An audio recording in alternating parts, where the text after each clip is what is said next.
Hello literary lovers people.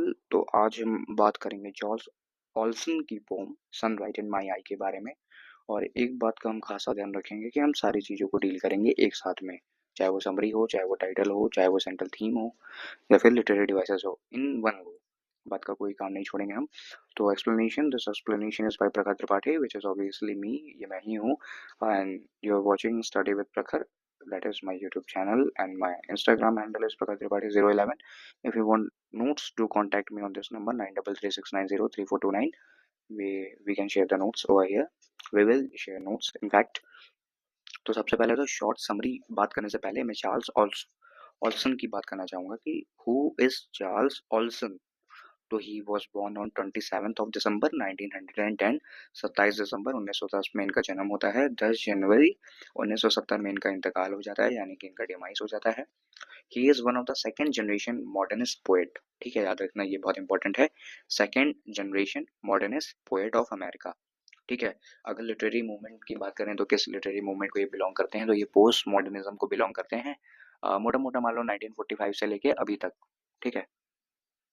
फिर अगर इनके नोटेबल वर्क्स की बात की जाए तो द डिस्टेंसेस, और उसके बाद द मैक्सिमस मैक्सिमस पोम्स, जो कि आगे मैं डील करूंगा। अगला वाला द मैक्सिमस पोम्स बहुत फेमस है, बहुत ज़्यादा, मतलब बहुत ज़्यादा फेमस है। और द डिस्टेंसेस ठीक ठाक फेमस है। एंड इनका जो मेन जॉनर था जिसमें ये लिखते थे वो था पोइट्री। पोइट्री में इनको महारत हासिल थी, जिस वजह से पोइट्रीज हमारे सिलेबस में प्रिस्क्राइब्ड है। और without wasting any further time, let us move further और बात करते हैं आगे की चीज़ों पे। एक सेकंड में पेन का साइज थोड़ा सा चेंज कर दूं।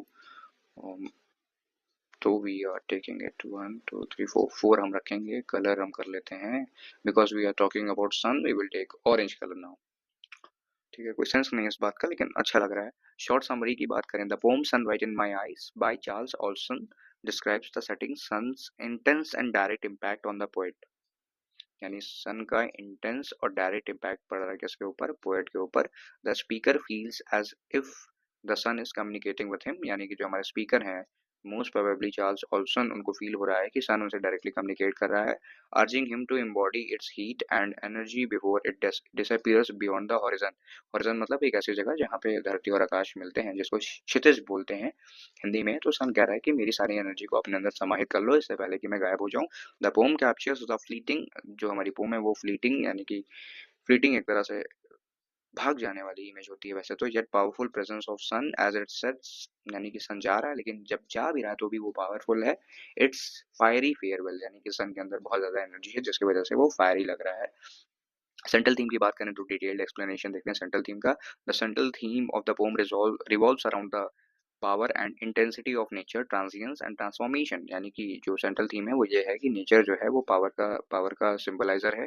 इंटेंसिटी ऑफ नेचर, यानी नेचर के अंदर कितनी ज्यादा ताकत है। ट्रांजिएंस का मतलब समझ लो टेम्पोररीनेस, यानी कि सन भले ही बहुत पावरफुल है लेकिन वो भी सेट हो जाता है। एंड ट्रांसफॉर्मेशन, यानी कि सन सुबह में कुछ और है और शाम में कुछ और है। द सन और फोर्स ऑफ नेचर, यानी कि इस पोम में sun as the force of nature दिखाया जाता है, dominates the speaker's experiences, making its presence inescapable. यानी कि सन भले ही सेट हो रहा है, यानी कि पावर लूज कर चुका है, शाम का समय है, लेकिन फिर भी सन की जो प्रेजेंस है वो इनएस्केपेबल है, यानी उसको अवॉइड नहीं किया जा सकता।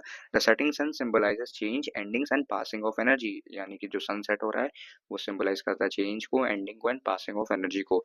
The poet personifies the sun, यानी हमारे जो पोएट हैं Charles Olson, second generation modernist poet of America, वो क्या करते हैं, पर्सोनिफाई करते हैं सन को, making it seem as through it directly communicates with him, urging him to embrace its fiery passion. यानी कि ऐसे ऐसे वो दर्शाते हैं कि सन डायरेक्टली उनसे बात कर रहा है और वो सन की हीट और पैशन को अब्जॉर्ब कर जाएंगे।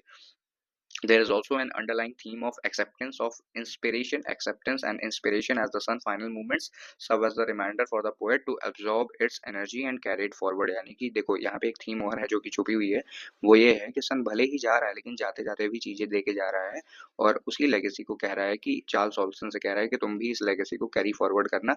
तो इसका मतलब ये समझो, समझने वाली बात समझ लो कि जैसे हमारे जो पुरखे होते हैं या हमारे जो पेरेंट्स होते हैं, जब उनकी डेथ होती है तो वो अपने सारे जितने भी अचीवमेंट्स होते हैं वो हमें दे करके जाते हैं। उनका घर घर बार और जो भी उनकी मटेरियलिस्टिक अचीवमेंट्स है वो सारी हमको मिल जाती हैं। लाइन बाय लाइन एक्सप्लेनेशन देखो, sun right in my eyes, the speaker directly sees the sun, यानी स्पीकर डायरेक्टली सन को देख पा रहा है, making its presence overwhelming and unavoidable. यानी कि सन की जो प्रेजेंस है वो ओवरवेलमिंग है और अनअवॉइडेबल, यानी कि कोई भी उसको इग्नोर नहीं कर सकता है। 4 PM December 2nd arrived at my kitchen, window blazing. The poet provides a specific time and setting emphasizing the reality of experience. The sun is described as blazing, indicating its intense brightness. यानी कि 4 PM यानी कि शाम के 4 बज रहे हैं, दिसंबर 2nd, ठीक है, दिसंबर 2nd का टाइम है, और सन जो है सनसेट के टाइम पे भी बहुत ज़्यादा गर्म है, यानी ब्लेज कर रहा है और इंटेंस ब्राइटनेस को दर्शाता है। At me full in the face approaching, the sun seems aggressive, sun aggressive दिख रहा है, ऑलमोस्ट कन्फ्रंटेशनल। अगर बात की जाए कन्फ्रंटेशनल का मतलब तो डील इन एग्रेसिव वे, किसी से आप बहुत एग्रेसिव वे में अगर डील करते हैं तो उसको कन्फ्रंटेशनल कहते हैं। और यहाँ पे सन जो है बहुत एग्रेसिव दिख रहा है, as it directly faces the poet, यानी कि पोएट को डायरेक्टली फेस कर रहा है। वैसे तो सन सबको ही डायरेक्टली फेस करता है, लेकिन पोएट जो है वो बहुत ज़्यादा पर्सनल लेके जा रहे हैं सारी चीज़ों को। The hill it sits behind glaring. The sun is descending behind a hill, but it remains dazzling. It still asserting its presence. यानी कि सन पहाड़ के पीछे तो जा चुका है, लेकिन सन की जो रोशनी है वो अभी भी बाहर आ जा रही है। It in its burst of late heat right on me, even though it is setting. अगर वो सनसेट भी हो रहा है, the sun still radiates heat and power. यानी सन अभी भी heat and power को दर्शा रहा है। And as orange and hot and as sun at noonday practically can be. The setting sun is compared to midday sun in intensity, यानी कि जो सन का जो ऑरेंज और हॉट कलर है वो इतना ज़्यादा इंटेंसिफाई हो रहा है कि जैसा लग रहा है कि ये दोपहर का सन है। Only this one is straight at me like a beam shot to hit me, यानी कि जैसे एक लेज़र वाली बीम शॉट की जाती है तो एक इंसान को अगर वो छू भी जाए जो इंटेंस पावरफुल लेज़र होती है तो इंसान को बड़ा डैमेज हो जाएगा। वैसे अगर मैं बात करूँ लेज़र की फुल फॉर्म की तो light amplification by stimulated emission of radiation, कक्षा 12वीं में याद किया था लेकिन अभी तक याद है। Light amplification by stimulated emission of radiation. Only this one is a straight at me beam shot to hit me. The sun rays feel targeted like a direct message from nature, यानी कि Charles Olson deal कर पा रहे हैं कि उनको nature की तरफ से कोई डायरेक्ट मैसेज मिला है। It feels like enforcing itself on me. The sun is personified, sun को पर्सोनिफाई किया गया है, something commanding, forcing the poet to acknowledge its presence, यानी कि सन अपनी प्रेजेंस को कह रहा है कि झुक के रहना पड़ेगा मेरे आगे, और अपनी प्रेजेंस को जनवा दे रहा है। Giving me its message that is sliding under the hill that I better hear to say. The sun seems to be saying farewell. अब सन जा रहा है क्योंकि भाई सेट हो रहा है तो वो फेयरवेल कर रहा है, reminding the poet to listen and absorb its energy, क्योंकि अब वो जा रहा है। जैसे मान लीजिए किसी का इंतकाल होता है, जब वो जाने लगता है तो वो बातें बता के जाता है कि यहाँ पे मेरी प्रॉपर्टी है, यहाँ मेरी विल है, ऐसा है वैसा है, तो वो सारी चीज़ें डील हो रही हैं यहाँ पे। और सन भी वही कह रहा है कि मेरी सारी एनर्जी को एब्जॉर्ब कर लो और आगे पास ऑन कर देना।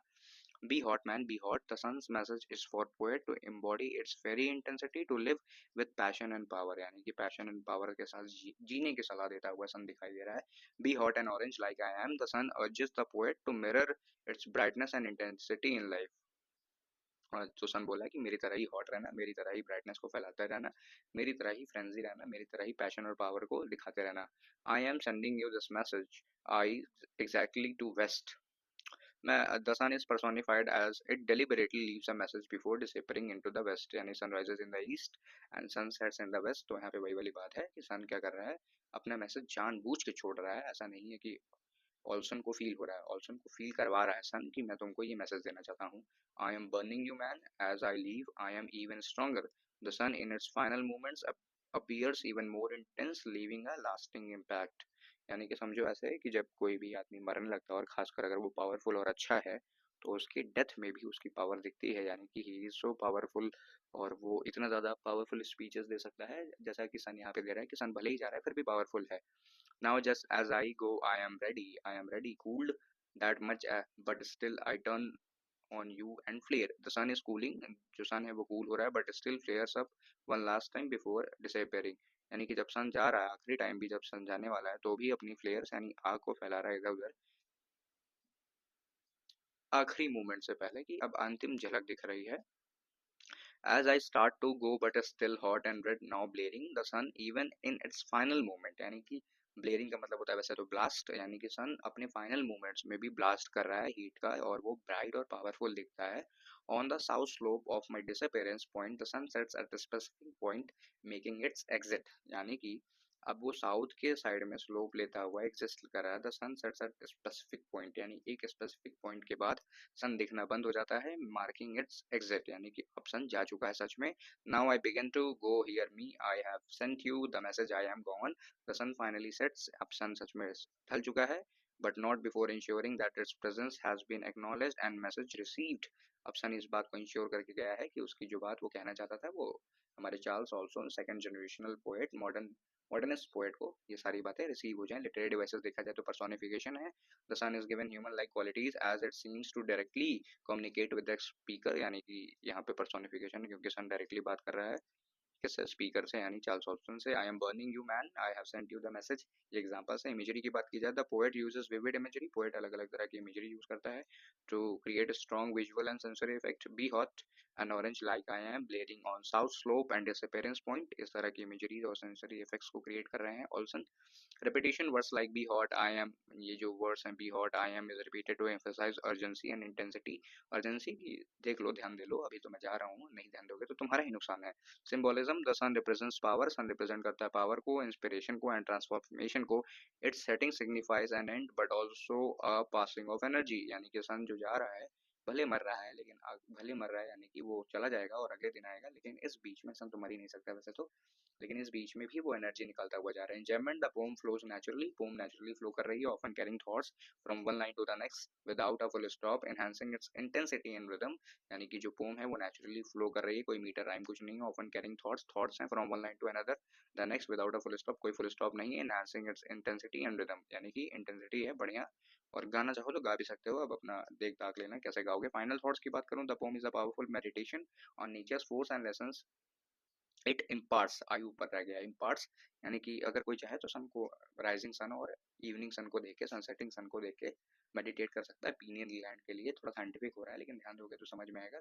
पीनियल ग्लैंड एक छोटा सा पी शेप का ग्लैंड होता है, अगर उस सन को गेज करोगे तो तुम्हारा वो पीनियल ग्लैंड थोड़ा थोड़ा बड़ा हो जाता है और एक्टिवेट हो जाता है.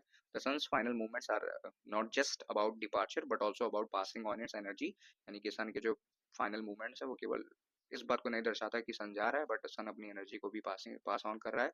Urging the poet and the reader to live with the intensity and passion. यानी कि सन हमें सिखा रहा है कि आप इंटेंसिटी से जिए और पैशन के साथ में जिए. Thank you for watching. Make sure कि you like the video and subscribe to me.